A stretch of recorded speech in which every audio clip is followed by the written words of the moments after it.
아직 어둠이 채 가시지도 않았는데 입김을 뱉으며 나오는 사람들이 보입니다. 그들은 빠르게 혹은 천천히 저마다의 하루를 준비합니다. 그렇게 모두들 자신의 시간 안에서 오늘을 시작합니다. 여기 대구 교동에 시간을 다루는 사람이 있습니다.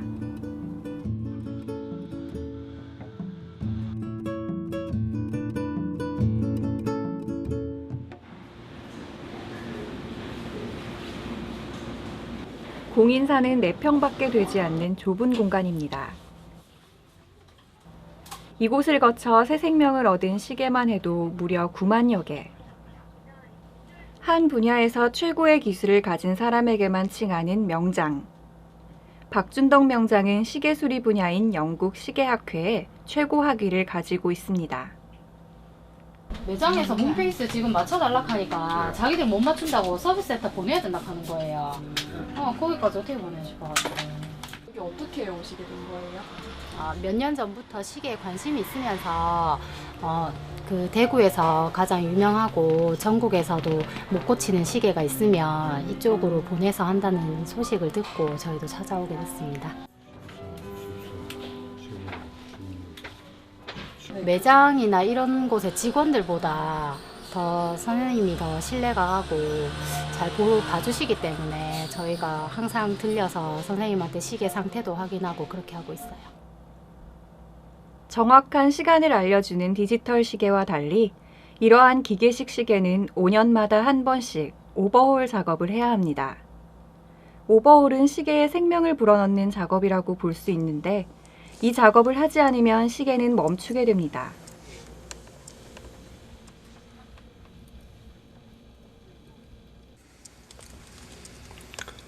저기 보석 같은 건 다 자수정 이런 건가요? 루비. 루비요? 보석을 따로 박는 이유가 있네 뭐. 그 금속을 잘 딸지 말았고 그래가 보석. 아, 잘 딸린 부위에다 보석을 박아가지고. 예. 보석하고 마찰되면 잘 안 딸린다. 수리가 이루어진 후에는 수리의 품질을 보증하는 의미에서 자필 사인을 남긴다고 합니다. 처음에는 이제 시계 수리 점포에 가가지고 뭐 기술 좀 비옵소리 나니까 뭐 내밥 안 먹고 이제 그래가지고 기술을 하다가 그 집에서 한 석 달 있었어요. 그래 한 10년 그 집에서 한 10년 그 몇 년 했노 하면 그 주인이 한 10년 했다 하더라고. 기술자 생활 10년 했는데 석 달 하니까 그 더 이상은 안 가르쳐 줄 것 같고 그 이상 내 질문해도 모르는 거라. 그러니까 그 집에서 나와가지고 다른 데 뭐 실력이 좋다 하는 사람한테만 돌아다니면서 연수를 많이 했지.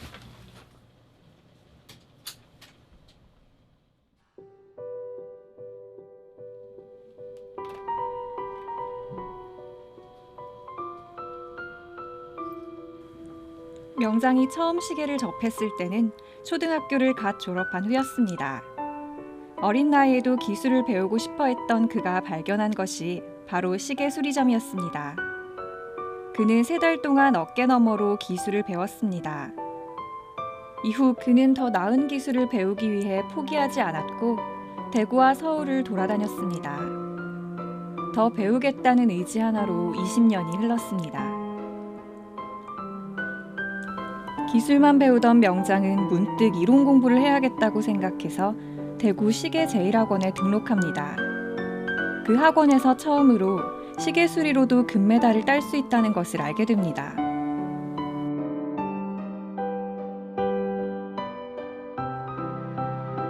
누군가가 알려준 기능 올림픽 대회. 그도 그 대회에서 금메달을 따고 싶었습니다.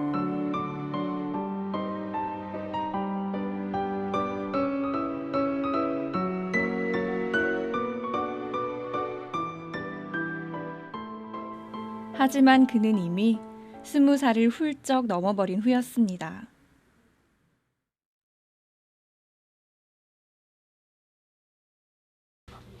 나 20살 넘어보니까 안 된다.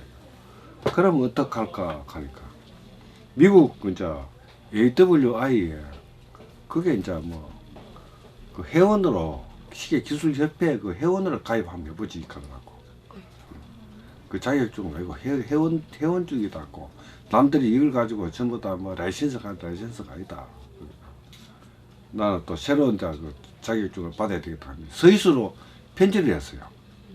스위스로 편지를 하니까 그 이제 그 대학교 등기해야 돼요. 6년제 대학교 만약에 나오면은 자격증을 갖다가 받을 수 있나 하면 자격증 시험을 갖다가 별도로 쳐야 되는 게 별도로 왜 치는데 가기네. 그러면은 영국 BHI에 가가지고 자격 시험을 쳐야 되지. 그게 이제 국제 전문의 자격을 받는 거지. 스위스 자체 내에서 자격증을 주는 데가 없다. 수료증밖에 못 준다 하더라고.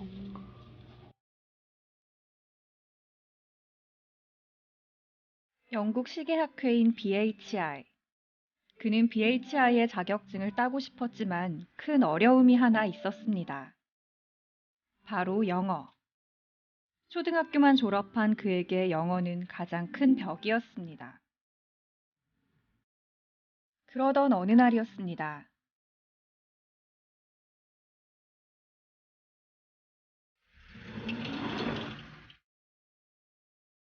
영자신문을 읽고 있는 사람이 그의 앞에 나타났습니다.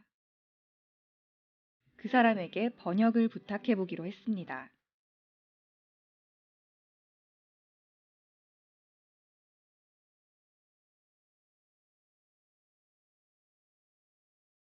명장은 번역가의 도움을 받아 BHI의 통신 과정으로 교육을 받을 수 있게 됐습니다. 영국으로 편지를 주고받으며 함께 공부를 한 지 6년이 흘렀습니다. 1984년 BHI 시험 중 최고급 시험을 응시한 그는 전 세계 300여 명의 응시자 중 단 8명의 합격자에 이름을 올리게 됩니다. 그중 동양인은 그가 유일했고 기술 시험에서 받은 80점은 그 누구도 받지 못한 점수였습니다. 40점 같으면 카트라인으로 40점이거든요. 40점이고. 40점 이상이면 합격인 시험에서 그는 당당히 동양인의 이름으로 80점을 받은 것입니다. 그래서 학회에서는 그에게 신의 경지라고도 말합니다. 이론도 우리 한국말로 했으면 이론을 빠삭하게 알지. 영어를 가지고. 옛날에는 우리가 비울 적에 좀 일본말로 했거든요. 나도 전문 용어 때 몰라가지고 애를 먹었지. 원래 앵커 하는 말이 그것도 나사 내지마식 하거든. 일본 사람들 내지마식 하는데 스크류를 이렇게 해야 된다고. 그 네임 스프링하고 전부 이래 나오고 그리고 오버홀 이렇게 이래 나오는데 분가의 소재 일본말로 전부 그래 나오니까 그래서 그거 말 때문에 또 한참 애를 먹었어요. 전국에서뿐만 아니라 세계 곳곳에서도 이곳으로 고장난 시계를 보냅니다. 촬영하는 중에도 많은 손님들이 찾아왔습니다. 그럼 처음에 명장님 찾아뵀을 때가 언제였어요? 지금부터 한 6개월 전입니다. 아, 6개월 전에 예. 오신 거예요? 그럼 그때는 어떻게 알고 오신 거예요? 그때 주위에서 이제 주위의 친구분들이 인근에 사는 분이 있는데, 나 서울에 원래 육식을 맡기려고 보니까 시간적인 문제도 있고, 또 금액도 상당히 많이 소요되고, 그래서 내가 알기로는 저 서울 같은 데도, 서울이나 부산 같은 경우에도 우리 백화점에 보통 맡기는 데가 있습니다. 전문직 맡기면은 아마 일이 오는 걸 알고 있어요. 그래서 기술이 없으면 안 맡기잖아요. 그리고 전문가들도 열이 맡기는데 그걸 알고 우리는 더 올 수가 있는 거죠. 왜? 신뢰하니까. 처음 소문 들었을 때는 이 집이 되게 큰 줄 알았어요. 되게 크고 뭐 직원들도 많고 이렇게 이런 정도의 규모가 큰 수리점인 줄 알았는데 처음 와보고 깜짝 놀랐어요. 사실은 이제 어르신 두 분이 조그만하게 이렇게 하시니까 일단은 또 직접 고쳐주시니까 또 신뢰도 가고 너무 잘해주셔가지고 고맙고요. 그리고 이제 어디 사실 다른 큰 집에 가보면은 뭐 명장들이다 뭐 이렇게 공인들 계시는데 그 직원분들이 이렇게 고치니까 조금 믿음이 좀 덜하고 해서 여기 너무 이제 옛날 시계포처럼 좀 믿음이 가고 여하튼 좋습니다. 예, 12시 방향에는 12시 방향으로 하면 가는데 미국에서 온 뒤집으면 전화입니다. 안 가거든요. 그럼 종종 외국에서 이렇게 전화가 오는 거예요? 종종 와요. 지금 전화 오는 건 미국에서 전화. 원래 아시던 분이세요?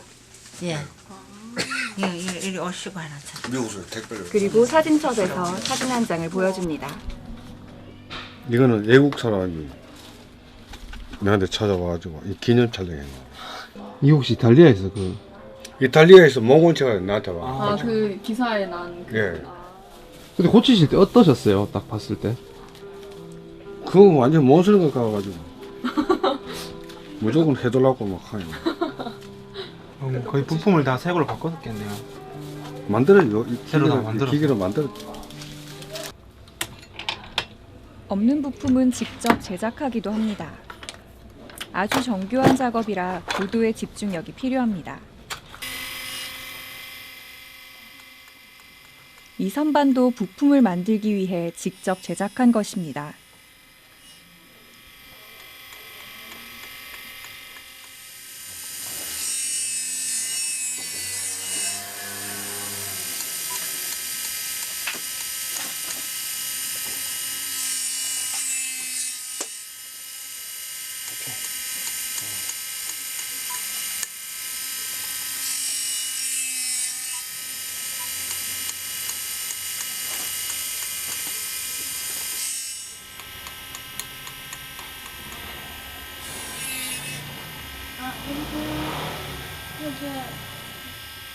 모니터 형님, 네 김준수 실례합니다 형님.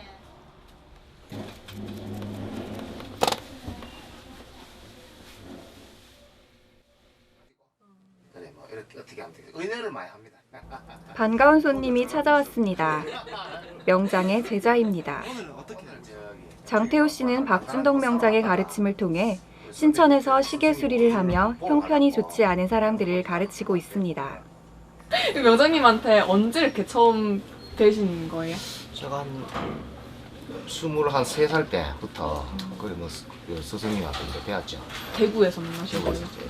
아, 23살 때 만나셨구나.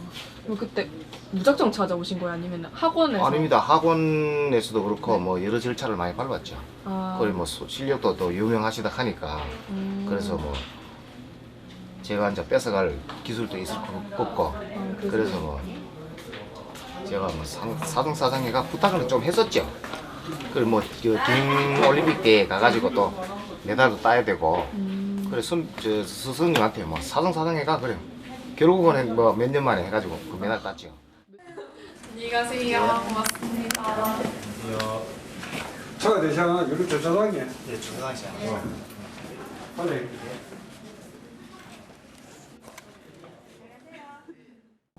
수많은 제자들이 있는데 왜 아들에게는 기술을 가르치지 않았는지 궁금해졌습니다. 내가 이길로 가는데 니도 그거 해라. 그 뭐 할 수도 있어요. 왜 할 수 있는가 하면 뭐 자질이 없어도 합니다. 왜 뭐하러 가면 뭐 간단한 거면 이래 배워가. 그러면 안 되면 아이고 안 되기 싫다 하면 조금만 되고. 그뭐 지금 보고 자신 있으면 또 하면 되고. 하다가 부사하면 내한테 들고 오면 되고. 그거 내가 또 해결해주고. 뭐 그런 식으로 하면 되겠는데요. 그 방면에 소질 있는 사람을 소질 있고 재능이 있는 사람을 갖다가 그 기술을 가르쳐야 되는데 소질도 없고 재능도 없고 기술 억지로밖에 없어. 그 개 안 따라오려고 하는 거 억지로 확 잡아 당기면 따라오긴 따라오지. 그거는 아니거든. 그러니 의사 소질 없는 사람 갖다 의사 만들어 보면 왜 됩니까? 사람 죽인다고. 서운한 거 없으셨어요? 시계 하나에 이렇게 몰입하시면 다른 거는 조금 소홀할 수도 있어요. 그러니까 가정에도 소홀하고 이거 오로지 이거 하나밖에 몰라. 그러니까 자기 하루 종일 여기 빠져가 있으면 사람을 못 알아봐요. 못 알아볼 정도, 아는 사람은 못 알아볼 정도로 몰입하는 사람. 열정이 대단한 사람. 물론 타고난 뭐 그것도 있겠지만은 타고난 뭐 재능도 있는 것 같아요. 내가 볼 때, 옆에서 볼 때는. 보통 사람 같은 뭐 그래 못한다고 나왔어요. 그럼 영장님 처음 만났을 때 어떠셨어요? 좀 정매를 만났는데 뭐랄까 그럼 시기 얘기를 거의 70%나 하더라고. 데이트 하시는데 아니 처음 처음 만나가지고. 만나서. 그래가 나는 좀 이상했어요. 우리 집안 오빠가 정매를 했는데 사람은 너무 착하다 하고 도동에서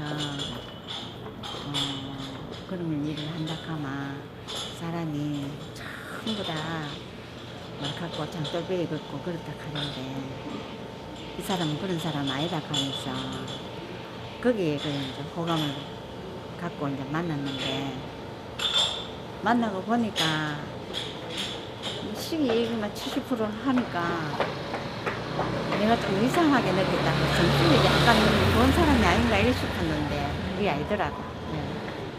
여기 가게를 네. 다른 막 넓힌다거나 아니면 뭐 그런 생각. 안 그래도 나는 막 그때 넓히자 그랬어요. 젊을 때. 그리 우리 아저씨가 절대 반대했어요. 왜냐하면은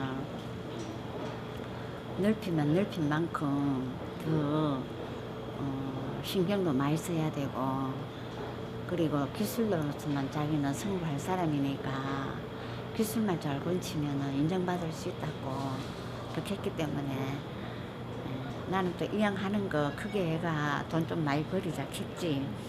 우리 아저씨는 그런 게 없어요. 욕심이 없어요. 그리고 사모님은 남편 자랑을 해보이십니다. 이 상장과 위촉장들이 50년간의 시계수리 인생을 증명합니다. 내심 명장님의 한결같은 시계 사랑이 좋으신가 봅니다.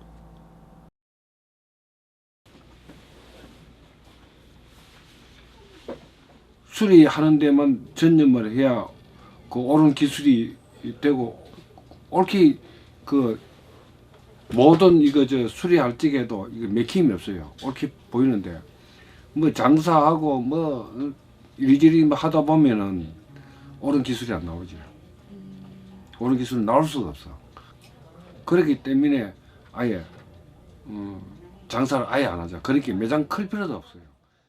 이것이 50년 동안 시계를 수리하면서 지켜온 박준덕 명장의 철학입니다.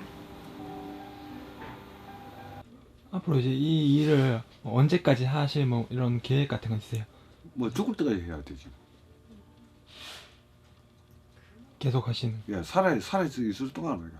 중병 걸려 가지고 막 그 누워 있으면 그건 안 되지만 안 그런 다음에서 이제 이건 내 천직이니까 죽을 때까지 해야지.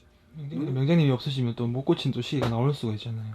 먹은 시기에 나오면 그러면 왜 고쳐도 고쳤는데 이빨 없으면 잇몸이라도 먹듯이 내 없어도 다 세상 기가 막히게 돌아가게 돼 있어요. nen주한테 못 고치면 내 뺄 보고 새거 사면 되지 그럼.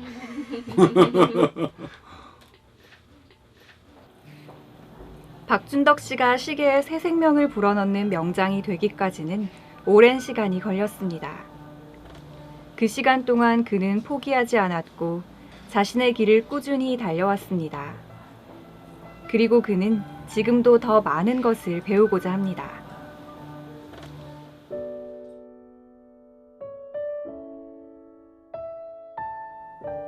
초등학교 졸업이 학력의 마지막이었던 사람이 세계 최고가 되었습니다. 그 최고가 되기 위한 조건은 빨리빨리가 아닌 50년 세월 동안의 끈기였습니다. 우리의 모습은 어떤가요? 빠르게 변하는 현실 속에서 우리는 중요한 가치를 놓치며 살아가고 있는 것은 아닐까요?